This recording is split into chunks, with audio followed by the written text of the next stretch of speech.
Hello everyone, Johnny Hurricane here from GamersHeroes.com and welcome to the Gamers Heroes 2019 Game of the Year Awards.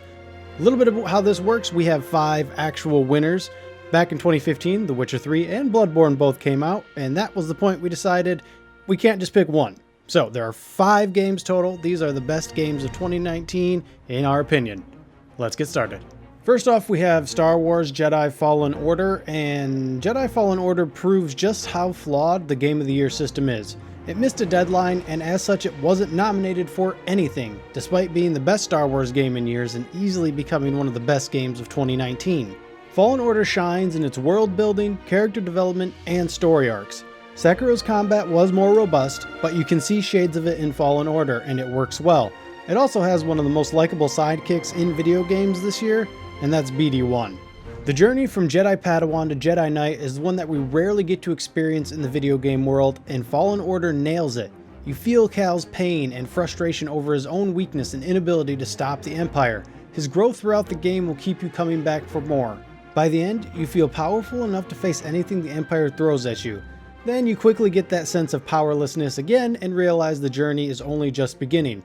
Good news is Fallen Order 2 has already been greenlit, so now we just have to wait to continue Cal's journey. For our next Game of the Year award, we are going with Total War 3 Kingdoms.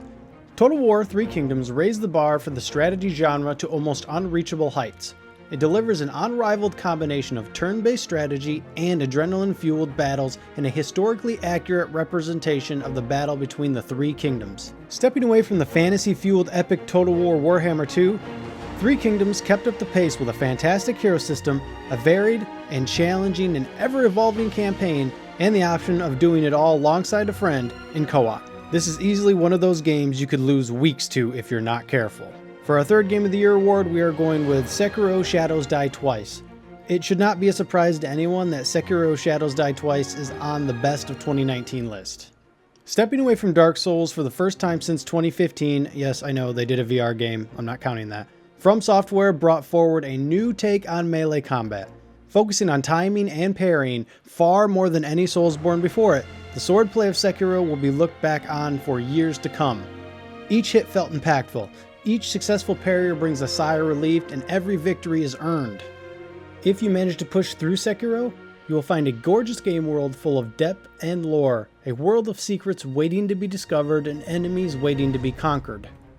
The journey from the start of the game to the end will break you down and reform you many times. Every time you fail, the game wants you to quit, wants you to be another person moaning about easy mode in video games. If you see it through to the end though, you'll feel a sense of accomplishment not earned in many other titles. For our next Game of the Year award, we are going with Fire Emblem 3 Houses. In a lackluster year for most publishers, Nintendo just killed it. Like, absolutely killed it. New Pokemon, Zelda, Luigi's Mansion, Cadence of Hyrule, new Switch, and of course Fire Emblem 3 Houses. For the first time in over 10 years, Fire Emblem fans could once again play the series on a home console. You take on the role of teacher at the prestigious Garruk Mach Monastery. Your job is to mold the best and the brightest into talented magicians, ruthless warriors, and competent rulers. The catch is, you can only guide one house, so you can only do that to so many students. While studying and bonding with your students takes up most of your time, battling is at the core of Fire Emblem. In between study sessions, you'll be dispatched with your allies to deal with local bandits, renegade factions, and on occasion spar each other. The tactical combat of the game is basic, but effective. It's never stressful unless you want it to be. Still, you're rewarded for good positioning and using proper abilities. Between school time and combat time, you're looking at an excellent 50-hour RPG that you can really stick your teeth into. And for our 5th and final Game of the Year reward, we are going with Control. We called Control a treasure trove of storytelling in our official review, a combination of exciting narrative tools designed to immerse at every opportunity. At initial glance, Control follows the journey of Jessie Faden as she attempts to track down her brother Dylan in a secret government facility tasked with tracking and investigating mystical objects of power that alter the very fabric of space and time. But looking deeper, it offers so much more. A multifaceted approach to storytelling that encourages the player to dive deeper and deeper, with each level of lore and story more rewarding than the last.